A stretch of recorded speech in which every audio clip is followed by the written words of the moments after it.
qual que é o pior produto alimentício que faz parte do hábito das pessoas e que a doutora Luciana considera, olha, isso aqui realmente pode não é muito saboroso, é muito prazeroso, faz parte aí do hábito familiar, da rotina familiar, mas talvez daqui um mês, daqui um ano, talvez daqui 10 anos, 20 anos, a conta vai chegar.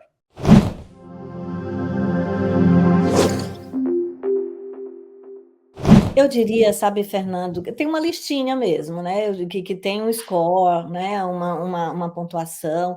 E dentre os alimentos inflamatórios, um dos piores são as gorduras saturadas. Então, a gente vê, por exemplo, os laticínios são ricos em gorduras saturadas, né? Então, as gorduras trans presentes ali nos salgadinhos, por exemplo, na margarina. Você citou a margarina e eu achei um exemplo sensacional. É isso mesmo. Em alguns produtos para fabricação de pães, e aí já entra inclusive um outro alimento, né, muito, muito prejudicial, que é o glúten.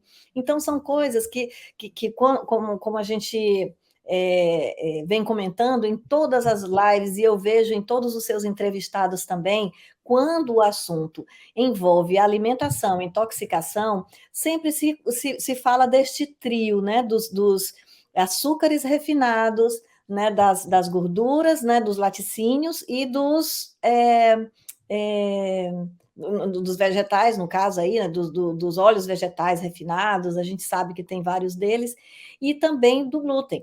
É um grande, é um trio realmente de envenenamento em massa, porque produzem alimentos saborosos, né? Então, em termos O de sabor, prazer de comer, né? realmente, tem, por exemplo, a Ajinomoto, que criou aquele sal, o Agisal, tem uma linha enorme, né, de sais, né, de temperos, usando glutamato monossódico.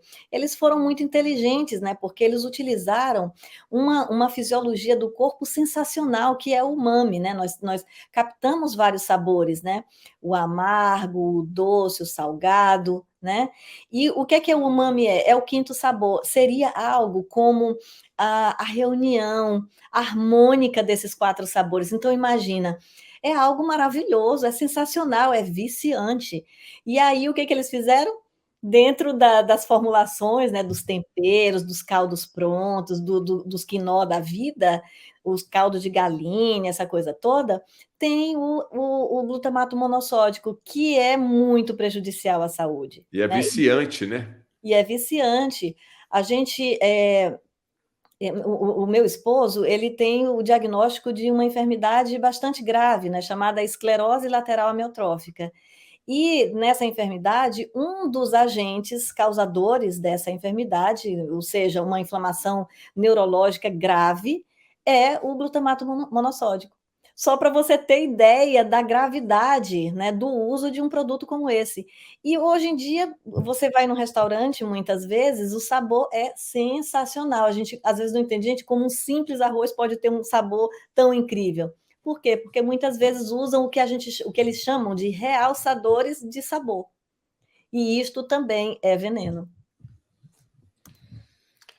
Ai, meu Deus do céu, já começou, né? Olha lá, eu já falei da margarina, da família feliz, Pois é, aí você o foi miojo. falar, né? E o miojo? O miojo está no meio aí também, o miojo? Está no meio, tem também as farofas, né? Muitas dessas farofas maravilhosas de pacote também tem glutamato monossódico. Hoje ele está presente numa infinidade de produtos, né? De produtos alimentícios. E, inclusive, nessas batatinhas, nesses salgadinhos, todos estão presentes, né?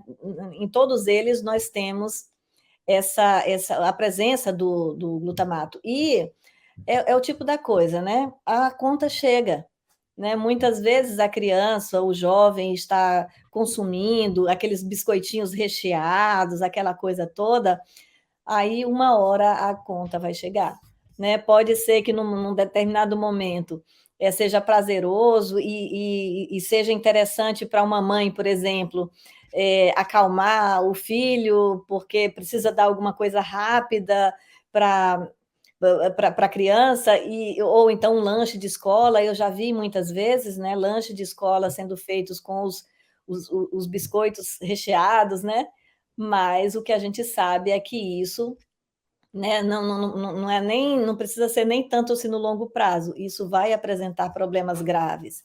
Agora, os biscoitos, as bolachas, né? Que qualquer lugar que você vai tem uma infinidade de opções de sabores saborosos, né? Crocantes.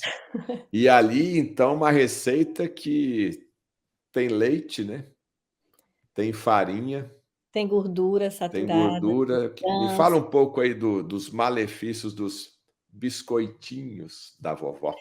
É, os da vovó talvez não tenham tantos malefícios assim, porque as vovós eram um pouco mais tradicionais, né, muitas das nossas avós, elas utilizavam banha de porco, por exemplo, né, elas faziam a própria manteiga, inclusive a manteiga ghee, que muitas delas faziam a manteiga ghee, uma espécie, né, de manteiga ghee, a manteiga de garrafa, que são muito saborosos e também são muito saudáveis. Contudo, hoje em dia já não, né, não é bem assim. Utiliza-se, por exemplo, para fazer muitos desses biscoitos, as gorduras trans que a gente já tinha comentado, né? Alguns óleos vegetais também refinados, utilizam-se os realçadores de sabor, uma quantidade exorbitante de açúcar de má qualidade, né? Então, os chocolates, inclusive, nos recheios desses biscoitinhos, por exemplo, muitas vezes eles têm muito mais açúcar do que qualquer outro ingrediente que possa se assemelhar a um chocolate.